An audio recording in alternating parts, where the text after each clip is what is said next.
শিক্ষাকর্মীদের ভাতা দেওয়া মানেই সুপ্রিম কোর্টের রায়কে চ্যালেঞ্জ করা, এমনটাই দাবি সিপিএম এর আইনজীবী নেতা বিকাশ রঞ্জন ভট্টাচার্য। তার কথায়, মমতা বন্দ্যোপাধ্যায় যদি বলেন ভাতা তার সরকারের পক্ষ থেকে দেওয়া হচ্ছে, তাহলে রাজ্যের যত জায়গায় যত কর্মী ছাঁটাই হয়েছেন তাদের সবাইকে ভাতা দিন। সরকারের চুক্তিভিত্তিক ছাঁটাই করা কর্মচারীদেরও ভাতা দেওয়া উচিত। বাম জামানার কথা টেনে বিকাশ রঞ্জন ভট্টাচার্য বলেছেন, একসময় যেমন বেকার ভাতা চালু হয়েছিল তেমনটাই করুক রাজ্য সরকার। বিকাশ রঞ্জন ভট্টাচার্য আরো বলেছেন, রিভিউ ফাইল করা আর ভাতা দেওয়ার অর্থ এক প্রকার আদালতের রায়েরই অবমাননা। রিভিউ পিটিশন করার আগে গ্রুপ সি, গ্রুপ ডির শিক্ষাকর্মীদের জন্য যে অর্থ বরাদ্দের কথা মুখ্যমন্ত্রী বলেছেন, সেটা কার্যত সুপ্রিম কোর্টের অবমাননা।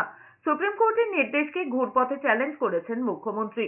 একটা প্রাতিষ্ঠানিক দুর্নীতিকে ঢাকতে মুখ্যমন্ত্রী যে পন্থা নিচ্ছেন তা দেশের শীর্ষ আদালতের অবস্থানের বিপরীতগামী। রিভিউ পিটিশন দাখিল করবার আগে পর্যন্ত গ্রুপ ডি, গ্রুপ সির জন্য যে অর্থ বরাদ্দ মুখ্যমন্ত্রী করলেন, এটা কার্যত সুপ্রিম কোর্টের একটা অবমাননা মাত্র। সুপ্রিম কোর্টের যে অবজারভেশন, সুপ্রিম কোর্টের যে নির্দেশ, সেটাকে কার্যত ঘুরপথে চ্যালেঞ্জ জানানো।